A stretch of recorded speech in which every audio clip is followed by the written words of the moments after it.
Telugu movies piracy website iBomma Tollywood కు mass warning ఇచ్చింది. Piracy ఆపబోము అని హెచ్చరించింది. మా మీద ఫోకస్ చేస్తే మేము ఎక్కడ ఫోకస్ చేయాలో అక్కడ ఫోకస్ చేస్తామంటూ డైరెక్ట్ గా బెదిరింపులకు దిగింది. హీరోల రెమ్యూనరేషన్, ఫారెన్ షూట్స్ బడ్జెట్ పై మండిపడింది. ఇండియాలో షూట్స్ చేస్తే బడ్జెట్ తగ్గి ఇక్కడి వారికి ఉపాధి దొరుకుతుందని, అనవసరమైన బడ్జెట్ పెట్టి ఆ రికవరీని మా వెబ్సైట్ల మీద రుద్దొద్దు అంటూ హితవు పలుకుతోంది. బురద మీద రాయి వేయకండి, పెంట మీద అస్సలు వేయకండి అంటూ హితవు పలుకుతోంది. ఏ దేశంలో ఉన్నా భారతదేశం తెలుగువాడి కోసం మేము ఆలోచిస్తాం, చావుకి భయపడను వాళ్ళం, దేనికి భయపడము అంటూ చెప్తోంది.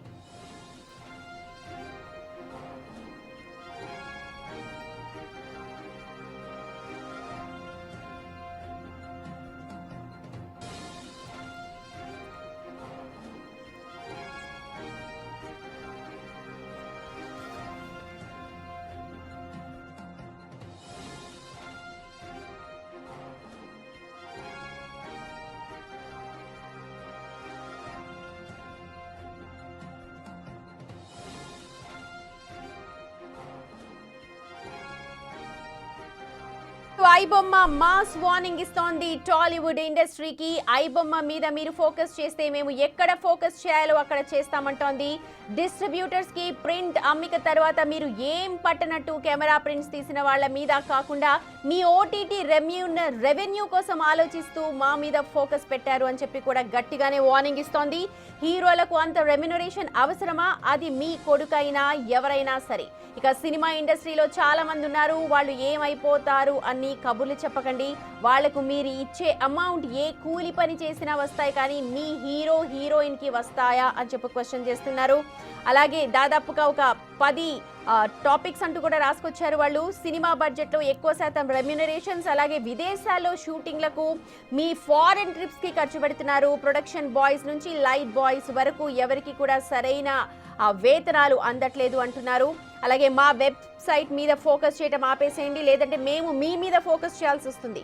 ఫస్ట్ వేరే కెమెరా ప్రింట్స్ రిలీజ్ చేస్తే వెబ్సైట్ల మీద మీ దృష్టి పెట్టండి.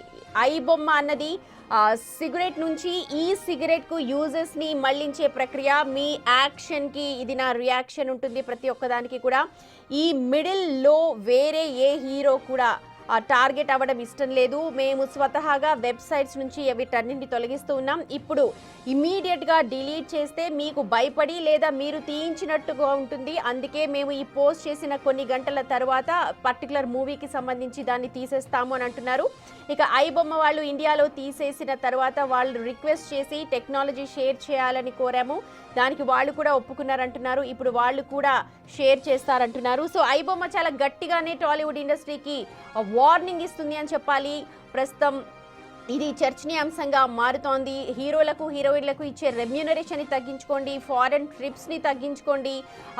కామన్ పీపుల్ ఎవరైతే ఇక్కడ దానికి సినిమా కోసం 24 క్రాఫ్ట్స్ ఎవరైతే పనిచేస్తారో వాళ్ళందరికీ తగిన జీతాలు ఇవ్వండి. హితవు పలకడం మానుకోండి. ముందు మీరు చూపెట్టిన చేతిలో వెనక 4 చేతులు కనిపిస్తుంటే వాటి మీద ఎక్కువగా ఫోకస్ చేయండి అంటూ చాలా గట్టిగానే వార్నింగ్ ఇస్తోంది. మా ప్రతినిధి సాగర్ ఉన్నారు అప్డేట్స్ అందించడానికి. సాగర్, ఐబొమ్మ చాలా గట్టి వార్నింగ్ ఇస్తోంది టాలీవుడ్ కి, ఎలా చూడాలి? దీనికి సంబంధించి ఇండస్ట్రీ నుంచి ఏమన్నా వినిపిస్తోందా? టాలీవుడ్ కి ఐబొమ్మ నుంచి భారీ ఒక స్ట్రాంగ్ కౌంటర్ అయితే వచ్చినట్లుగానే చెప్పుకోవచ్చు. ఎందుకంటే రీసెంట్ గా హైదరాబాద్ సిపి భారీ వెబ్సైట్లకు సంబంధించినటువంటి ఈ పైరసీకి సంబంధించినటువంటి గుట్టు రట్టు చేసిన విషయం మనకు తెలిసిందే. సో ఈ సందర్భంగా సిపి మాట్లాడుతూ ఈ ఐబొమ్మకు సంబంధించిన కావచ్చు దాదాపు 6 వెబ్సైట్లకు సంబంధించినటువంటి పెద్ద ఎత్తున సినిమాల పైరసీ జరుగుతున్నట్లు కూడా గుర్తించారు. దీనికి సంబంధించిన 3 కీలక నిందితులను కూడా అరెస్ట్ చేసిన పరిస్థితి. ఇందులో జన కిరణ్ కుమార్ అంటే ఇక్కడ హైదరాబాద్ వేదికగా పలు థియేటర్లలో సినిమా రికార్డ్ చేసి పైరసీ వెబ్సైట్లకు అమ్ముతూ ఉన్నట్లుగా కూడా విక్రయించినట్లుగా కూడా పోలీసులు గుర్తించారు. ఆ జన కిరణ్ కుమార్ని కేసును దర్యాప్తు చేసినటువంటి హైదరాబాద్ సైబర్ క్రైమ్ పోలీసులు కీలక సూత్రధారులను ఇప్పటికే ఇందులో అశ్విన్ కుమార్, బీహార్కి సంబంధించినటువంటి అశ్విన్ కుమార్ కీలక హ్యాకర్ అన్నట్లుగా కూడా తెలుస్తుంది. విడుదలకు ముందే సినిమాలను హ్యాక్ చేసి వాటిని HD ప్రింట్ని ఇటు హ్యాక్ చేసినటువంటి ఈ సోషల్ మీడియాకి సంబంధించిన కావచ్చు వెబ్సైట్లలో పైరసీ వెబ్సైట్లలో అప్లోడ్ చేసినట్లుగా కూడా పోలీసుల దర్యాప్తులు తేలింది. సో దీనికి సంబంధించినటువంటి సిపి కొంత కీలక ప్రెస్ మీట్ పెట్టారు. దీనికి సంబంధించినటువంటి కీలక అంశాలు ఇటు నిర్మాతలకి హీరోలకు కూడా ఎక్స్ప్లెయిన్ చేసినట్లుగా కూడా తెలుస్తోంది. సో ఈ నేపథ్యంలోనే ఐబొమ్మ నుంచి టాలీవుడ్కి ఒక స్ట్రాంగ్ కౌంటర్గా ఒక ప్రకటన ఐబొమ్మ విడుదల చేసినట్లుగా కూడా తెలుస్తుంది. సోషల్ మీడియాలో ఇది వైరల్గా మారిన పరిస్థితి కనిపిస్తుంది. మీరు మమ్మల్ని టార్గెట్ చేస్తే మేము మిమ్మల్ని టార్గెట్ చేస్తాం, మమ్మల్ని టార్గెట్ చేయడం మీరు మానుకోండి అంటూ కూడా ఒక హెచ్చరికనే ఐబొమ్మ టాలీవుడ్ ఇండస్ట్రీకి ఇచ్చినట్లుగా కూడా తెలుస్తుంది. సిపి జనరల్గా ఇది 3-4 నెలల నుంచి కూడా ఈ పైరసీకి సంబంధించినటువంటి వెబ్సైట్ల పైన హైదరాబాద్ సైబర్ క్రైమ్ పోలీసులు దృష్టి సారించారు, కీలక దర్యాప్తు చేశారు. సో ఈ దర్యాప్తు చేస్తున్న క్రమంలోనే హైదరాబాద్ సిపికి కూడా ఐబొమ్మ నుంచి ఒక హెచ్చరిక మెసేజ్ వచ్చింది. మీరు మమ్మల్ని పట్టుకుంటారా చూద్దాం, మీరు పట్టుకుంటే చూస్తాం మేము అని చెప్పి కూడా ఒక హెచ్చరిక మెసేజ్ కూడా చేసినట్లుగా కూడా తెలుస్తుంది. హైదరాబాద్ సిపిగా నిన్నటి వరకు ఉన్నటువంటి సివి ఆనంద్ దీన్ని ఒక స్పెషల్ కేసుగా తీసుకొని ఈ పైరసీకి సంబంధించినటువంటి ముఠాకి సంబంధించిన ముగ్గురిని అరెస్ట్ చేసిన పరిస్థితి, 6 వెబ్సైట్లను కూడా గుర్తించారు. అయితే ఇక్కడ కీలకంగా ఐబొమ్మ చెప్తున్న అంశాల్లో 2 అంశాలు ఇక్కడ హీరోలకి ఇటు డైరెక్టర్లకి నిర్మాతలకు ఒక హెచ్చరిక చేస్తున్నట్లుగా కూడా ఇచ్చారు. ఇందులో తెలుగు ప్రేక్షకులకు, తెలుగు సినిమా అభిమానులకు, సినిమా కార్మికులకు మద్దతుగా ఈ ప్రకటన ఉన్నట్లుగా కూడా మనకు అర్థమవుతుంది. ఎందుకంటే ఇక్కడ రెమ్యూనరేషన్ విషయంలో కూడా మీరు అంటే విదేశాల్లో షూటింగ్లు అవసరమా, ఇంత భారీ బడ్జెట్లలో సినిమాలు తీస్తూ ప్రేక్షకులకు మీద ఎందుకు భారం వేస్తున్నారు, సినిమా టికెట్ రేట్లు ఎందుకు పెంచుతున్నారు అన్న అంశాలు కూడా ఇందులో మెన్షన్ చేసిన పరిస్థితి. ఇక్కడ హీరోల రెమ్యూనరేషన్ అంత అవసరమా, అది మీ కొడుకు అయినా సరే, అంటే ఇక్కడ కొడుకు అయినా సరే అంటే అల్లు అరవింద్కి సంబంధించినటువంటి అంశమే కావచ్చు. అల్లు అరవింద్ కొడుకు అల్లు అర్జున్ భారీ బడ్జెట్ సినిమాలు రీసెంట్గా పుష్ప సినిమా తీయడం, ఇటు చిరంజీవి కొడుకు రామ్ చరణ్ని ఉద్దేశించి ఆయన కావచ్చు, నాగార్జున నాగ చైతన్యాలు, ఇటు మరోవైపు సురేష్ బాబు వెంకటేష్ సంబంధించినటువంటి విషయంలో దగ్గుబాటి రానా, ఈ అంశాల విధంగా అంటే భారీ నిర్మాతలను బడా హీరోలను కూడా టార్గెట్ గా చేస్తూ ఒక హెచ్చరిక రెండు కాంట్రడిక్షన్స్ ఇప్పుడు పైరసీ చేస్తోంది. ఇప్పుడు ఇండస్ట్రీ నుంచి వస్తున్న మాట ఏంటి అని అంటే సినిమాకి ఎంతో మంది 24 క్రాఫ్ట్స్ పనిచేస్తూ ఉంటాం, అహర్నిశలు పనిచేస్తూ ఉంటాం. దాన్ని వచ్చిన రోజు ఫస్ట్ బొమ్మ రిలీజ్ అయిన వెంటనే వేరే వెబ్సైట్స్ లో పైరసీ అయిపోయి వచ్చేస్తున్నాయి. మరి సినిమా ఎలా రన్ అవుతుంది, ఎలా వస్తాయి, మిగిలిన వాళ్ళందరికీ ఎలా జీతాలు వస్తాయి అన్నది ఒక పాయింట్. కానీ ఇక్కడ వీళ్ళు చెబుతున్నది వాళ్ళందరూ రెమ్యూనరేషన్ తగ్గించుకోండి, మేము మాత్రం పైరసీ తీయడం ఆపము, మేము ఎక్కడ ఫోకస్ చేయాలో అక్కడ ఫోకస్ చేస్తామంటున్నారు. మరి ఇండస్ట్రీని ఎక్కడ రక్షించినట్టు అవుతుంది? వీళ్ళు పిన్ పాయింట్ చేస్తున్నట్టు, ఐబొమ్మ వాళ్ళు పిన్ పాయింట్ చేస్తున్నట్టు. సుమతి, ఖచ్చితంగా ఐబొమ్మ వాళ్ళు చెప్పిన అంశాల్లో కూడా మా దగ్గర ఒక 5 కోట్లకు సంబంధించినటువంటి డేటా ఉంది, మమ్మల్ని పట్టుకుంటే మమ్మల్ని టార్గెట్ చేస్తే మేము కూడా మిమ్మల్ని టార్గెట్గా చేస్తామంటూ వాళ్ళు హెచ్చరించిన పరిస్థితి. అయితే ఇందులో కీలకంగా వెబ్సైట్ని మీరు పట్టుకుంటారని ఛాలెంజ్ విసిరినట్లుగా కూడా పోలీసులకు తెలుస్తుంది. సో పోలీసులు ఇంకా హైదరాబాద్ సైబర్ క్రైమ్ పోలీసులు దర్యాప్తు చేస్తున్నారు. అయితే ఇక్కడ సినీ కార్మికుల విషయంలో కూడా తెలుగు సినీ కార్మికులకు అన్యాయం జరుగుతుంది, ప్రేక్షకులకు అన్యాయం జరుగుతున్న అంశాలు వాళ్ళు చెప్పారు. సో పూర్తిగా కింది స్థాయిలో అంటే మిగతా వెబ్సైట్లను టార్గెట్ చేయకుండా మీరు ఐబొమ్మను మాత్రమే ఎందుకు టార్గెట్ చేస్తున్నారంటూ వాళ్ళు ప్రశ్నించే పరిస్థితి. నిన్న సివి ఆనంద్ మొన్న ప్రెస్ మీట్ మాట్లాడిన సందర్భంగా కూడా మొత్తం దేశవ్యాప్తంగా 22,400 కోట్ల రూపాయలు ఇప్పటివరకు ఇండస్ట్రీకి, సినిమా రంగానికి నష్టం జరిగింది. అందులో తెలంగాణకి వస్తే 3,700 కోట్ల రూపాయలు నష్టం జరిగింది అని చెప్పి కూడా చెప్పిన పరిస్థితి. సో 100 కోట్ల రూపాయలు సినిమాలు పెట్టి తీస్తున్నారని ఇటు నిర్మాతలు మేము నష్టపోతున్నాం పైరసీ వాళ్ళని చెప్పి గతంలో ఫిలిం ఛాంబర్ నుంచి కావచ్చు, ఇటు ఫిలిం ఫెడరేషన్ నుంచి, ఇటు నిర్మాతల మండలి నుంచి కూడా హైదరాబాద్ సైబర్ క్రైమ్ పోలీసులకు గతంలో ఫిర్యాదు చేశారు. సో ఈ నేపథ్యంలో పోలీసులు కీలక దర్యాప్తు ప్రారంభించి ఇందులో 4 నెలలు కసరత్తు చేసి దర్యాప్తు చేసిన అనంతరమే ఇక్కడ హ్యాకర్ని, ఇక్కడ సినిమాలు రికార్డ్ చేస్తున్న వ్యక్తిని, కీలకంగా ఉన్న వ్యక్తిని కూడా ఇందులో అరెస్ట్ చేసిన పరిస్థితి. సో విదేశీ అంటే దుబాయ్, ఇతర విదేశాల కేంద్రంగా కూడా ఈ పైరసీ ముఠా నిర్వహిస్తున్నట్లుగా కూడా పోలీసుల దర్యాప్తులో తేలింది. అందులో భాగంగానే ఖచ్చితంగా కీలక నిందితులు ఇందులో పైరసీ భూతాన్ని ఎక్కడి నుంచి ఆపరేట్ చేస్తున్నారన్న అంశాలపైన కూడా పోలీసులు ఫోకస్ పెంచిన నేపథ్యంలో వారిని టార్గెట్గా చేస్తూ ఇంకా దర్యాప్తు చేస్తున్న పరిస్థితి కనిపిస్తుంది. కానీ ఇక్కడ ఐబొమ్మ మాత్రం నిర్మాతలను, హీరోలను ఇటు వీరిని టార్గెట్గా చేస్తూ వీళ్ళు హెచ్చరిక అయితే విడుదల చేశారు.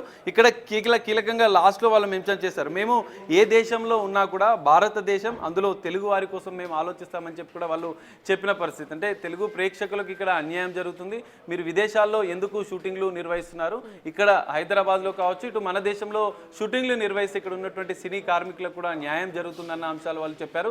సినిమాలు 100 కోట్ల రూపాయల రెమ్యునరేషన్ హీరోలు తీసుకుంటున్నారు, దానివల్ల కూడా ప్రేక్షకుల పైన భారం పడుతుంది, అందుకే మేము పైరసీ చేస్తున్నామని చెప్పి కూడా వాళ్ళు పరోక్షంగా చెప్పిన పరిస్థితి. కూడా సాగర్ మాట్లాడారు. వాళ్ళు మధ్య తరగతి వాళ్ళు, అంటే పెట్టిన వాళ్ళు బాగున్నారు, రెమ్యునరేషన్ తీసుకునే వాళ్ళు బాగున్నారు, కానీ మిడిల్ క్లాస్ వాళ్ళకి మేము న్యాయం చేయదలుచుకున్నాం. వాళ్ళకి అందని ద్రాక్షగా మారుతోంది. సినిమాకి వెళ్ళాలంటే ఒక మిడిల్ క్లాస్ ఫ్యామిలీ ఒక టికెట్ మీద 1000 రూపాయలు ఖర్చు చేయాల్సి వస్తుంది. నలుగురున్న ఫ్యామిలీలు 4000, 5000. అందుకని మేము వాళ్ళ మీద ఫోకస్ చేశామని చెప్పి చాలా క్లియర్ కట్గా చెప్తూ ఉన్నారు. ఎలా చూడాలి వీటన్నిటిని కూడా? సుమతి, ఖచ్చితంగా ఇక్కడ ప్రేక్షకుల వర్షం చూసుకుంటే సినిమా థియేటర్లకు వెళ్ళి సినిమా చూడాలంటే వేలాది రూపాయలు ఖర్చు పెట్టాల్సిన పరిస్థితి ఇక్కడ కనిపిస్తుంది. ఎందుకంటే ప్రీ రిలీజ్ పేరుతో ప్రీమియర్ షో పేరుతో 1000 రూపాయలుగా మన రీసెంట్గా చూస్తున్నటువంటి భారీ సినిమాలు విడుదలైన సందర్భం కూడా 1000 రూపాయలు అధికంగా సినిమా టికెట్ రేట్ పెట్టారు. అంటే ఒక కుటుంబం సినిమాకి వెళ్ళాలంటే 5000 రూపాయలు ఖర్చు అయ్యే పరిస్థితి మొదటి రోజు కనిపిస్తుంది. సో ఈ నేపథ్యంలోనే ఇటు ఐబొమ్మకు సంబంధించినటువంటి ఈ ప్రకటన విడుదలైందని చెప్పుకోవచ్చు. అందులో చెప్పిన అంశాలు కూడా ఆ విధంగా కనిపిస్తాయి. ఇక్కడ మరో కీలక అంశం, ఎందుకంటే ఇక్కడ పైరసీ చేస్తున్నటువంటి సినిమాలు వెబ్సైట్లకు స్పాన్సర్గా బెట్టింగ్ యాప్స్, గేమింగ్ యాప్స్ సంబంధించినటువంటి నిర్వాహకుల పాత్ర కూడా పెద్ద ఎత్తున ఉన్నట్లుగా కూడా హైదరాబాద్ పోలీసుల దర్యాప్తులు తేలింది. దీనిపైన కూడా పోలీసులు ఫోకస్ పెంచారు. ఎందుకంటే సినిమా పైరసీ సినిమా ప్లే అవుతున్నప్పుడు కూడా ఈ బెట్టింగ్ యాప్స్ సంబంధించినటువంటి ప్రమోషన్ అందులో కనిపిస్తుంది. వీరి యొక్క పూర్తి డేటా, ఏదైతే ప్రేక్షకుల యొక్క పూర్తి డేటా కూడా వాళ్ళకు వెళ్తుంది. సో దీని ద్వారా కూడా పెద్ద ఎత్తున ఇటు బెట్టింగ్ యాప్స్ సంబంధించినటువంటి యువత దానికి ప్రభావితం అవుతుందన్న అంశాలు కూడా ఇటు పోలీసుల దర్యాప్తులో వెల్లడైంది. బెట్టింగ్ యాప్స్ నిర్వాహకులు, గేమింగ్ యాప్స్ సంబంధించినటువంటి నిర్వాహకులు ఈ పైరసీ ముఠా వెనుక ఉన్నారు. వాళ్ళే దీన్ని లక్షలాది రూపాయలు, కోట్లాది రూపాయలు వెచ్చించి దీన్ని అంతా నడిపిస్తున్నారు అన్నట్లు కూడా పోలీసుల దర్యాప్తులో తేలింది. సో ఎక్కడ ఉన్నా కూడా ఖచ్చితంగా వాళ్ళని పట్టుకుంటామని చెప్పి కూడా హైదరాబాద్. అయితే సాగర్, మా వెబ్సైట్స్ మీద ఫోకస్ చేయడం ఆపండి, లేకపోతే మేము మీ మీద ఫోకస్ చేయాల్సి వస్తుంది అంటున్నారు. ఇది టాలీవుడా, లేకపోతే పోలీసులకు సంబంధించిందా, క్రైమ్ దాటికి సంబంధించిందా? ఎవరి మీద ఫోకస్ చేస్తారు మీరు? ఇక్కడ కీలకంగా సుమతి మనం అబ్జర్వ్ చేయొచ్చు. ముగ్గురిని అరెస్ట్ చేసినటువంటి పోలీసుల్లో ఇక్కడ అశ్విన్ కుమార్, బీహార్కి సంబంధించినటువంటి ఎథికల్ హ్యాకర్ ఉన్నాడు. ఈ హ్యాకర్ పెద్ద ఎత్తున డేటాని పైరసీ, అంటే డేటాని హ్యాక్ చేయడంతో పాటుగా ఇక్కడ సినిమాలకు సంబంధించినటువంటి పూర్తి హెచ్డి ప్రింట్లను హ్యాక్ చేసి అప్లోడ్ చేస్తారు. అయితే దీంతో పాటుగా ఈ హ్యాకర్లు, ఎందుకంటే వాళ్ళు వార్నింగ్ ఇచ్చిన దాంట్లో కూడా మేము టార్గెట్ చేయాలో అక్కడ చేస్తామన్న అంశాల్లో 5 కోట్ల ప్రేక్షకుల డేటా ఉంది, దాన్ని కూడా మేము బయట పెడతామంటూ కూడా వాళ్ళు హెచ్చరిక చేస్తున్న పరిస్థితి. దీంతో పాటుగా బీహార్ రాష్ట్రానికి సంబంధించినటువంటి ప్రభుత్వ వెబ్సైట్లను కూడా వాళ్ళు హ్యాక్ చేశారు. ఎన్నికల కమిషన్కి సంబంధించినటువంటి డేటాను కూడా హ్యాక్ చేసిన నేపథ్యంలో ఇంకా గవర్నమెంట్కు, ప్రభుత్వ రంగ సంస్థలకు సంబంధించి కావచ్చు, ప్రభుత్వానికి సంబంధించి కావచ్చు, ఎలక్షన్ కమిషన్కి కావచ్చు, ఇంకా మరికొన్ని కీలక డేటాను వీళ్ళు హ్యాక్ చేసినట్లుగా కూడా పరోక్షంగా చెప్తున్నట్లుగానే మనకు అర్థమవుతుంది. ఎందుకంటే పోలీసుల దర్యాప్తులో కూడా ఈ అంశాలు వెల్లడయ్యాయి. ఇటు హ్యాకింగ్ చేసినటువంటి డేటాను కూడా మేము బయట పెట్టబోతున్నాం, మీ అవినీతిని కూడా మేము బయట పెట్టబోతున్నాం అంటూ కూడా ఒక పరోక్షంగా ఐబొమ్మకు సంబంధించినటువంటి ప్రకటనలో వార్నింగ్ ఇస్తున్నట్లుగానే కనిపిస్తుంది. సో ఈ నేపథ్యంలో పోలీసులు, సివి ఆనంద్ కూడా ఖచ్చితంగా ఈ పైరసీ ముఠాన్ని పట్టుకుంటాం, విదేశీ కేంద్రంగా జరుగుతున్నటువంటి ఈ పైరసీ రాకెట్లో కీలక సూత్రధారులుగా ఉన్న వారిని కూడా మేము దర్యాప్తు చేస్తాం, త్వరలో పట్టుకుంటామని చెప్తున్నారు. ఈ సందర్భంగా ఒక హెచ్చరిక ఐబొమ్మ నుంచి రావడం అనేది కొంత సంచలనంగా మారిన పరిస్థితి. నెటిజన్లు మాత్రం ఐ సపోర్ట్ ఐబొమ్మ అంటూ కూడా కొంత సోషల్ మీడియాలో కామెంట్ చేస్తున్న పరిస్థితి. మరి దీనిపైన పోలీసులు ఎలాంటి యాక్షన్ తీసుకుంటారనేది చూడాలి. మరి తదుపరి ఐబొమ్మ ఎలా ముందుకు వెళ్తుందనేది కూడా మనం చూడాల్సిన పరిస్థితి. రైట్ సాగర్, ఎస్, ఐబొమ్మ నిజానికి ఒక ఛాలెంజ్ విసిరిందని చెప్పచ్చు. అది పోలీసులు కావచ్చు, టాలీవుడ్ ఇండస్ట్రీకి కావచ్చు. ఎందుకంటే మీరు ఫోకస్ చేయాల్సిన అంశాలు చాలా ఉన్నాయి, మా మీద ఫోకస్ చేయకండి, ముందు వాటి మీద ఫోకస్ చేయండి. ఒకవేళ మీరు గనక మా వెనక పడితే మేము ఎక్కడ ఫోకస్ చేయాలో, ఏం చేయాలో మాకు తెలుసు అంటూ చాలా గట్టి వార్నింగ్ ఇస్తోంది. అలాగే సోషల్ మీడియాలో కూడా వి సపోర్ట్ ఐబొమ్మ అన్న హ్యాష్ ట్యాగ్ రన్ అవుతోంది. చూడాలి మరి దీనికి టాలీవుడ్ నుంచి ఎలాంటి రెస్పాన్స్ వస్తుందో. మేము ఇన్ని రోజులు ఈ ప్రెస్ మీట్ ఎందుకు పెట్టలేదంటే వాళ్ళని ట్రాక్ చేయడంలోనే పెట్టి ఈ ముందు దొరికారు వీళ్ళంతా. ఐబొమ్మ దాని గురించి చేజ్ చేస్తూ ఒక 4 అరెస్ట్ అయ్యారు. 4 అయ్యారు, కానీ ఇంకా బాస్ దొరకలేదు. బాస్ హెడ్ ఎక్కడున్నాడో కూడా తెలియట్లేదు. Maybe is abroad. సో అందుకే ఇక కుదరదు, మనకు కూడా వెళ్ళే టైం అయింది కనుక ఈ వీళ్ళ కృషి గురించి చెప్పడానికి. సో చాలా రోజుల నుంచి అనుకుంటున్నాం, ఎందుకంటే ఈ ఫస్ట్ టైం కంట్రీలో ఇది డిటెక్ట్ అయింది, first time. So that credit goes to cyber crime police of Hyderabad city. మేము ఇన్ని రోజులు రైట్, చూడాలి మరి ఐబొమ్మ అయితే అల్టిమేటం ఇచ్చింది. దీనికి పోలీసులు ఎలా రియాక్ట్ అవుతారో, టాలీవుడ్ నుంచి ఎలాంటి రియాక్షన్స్ వస్తుందో చూద్దాం. ఇవి సమయానికి updates. For more updates keep watching.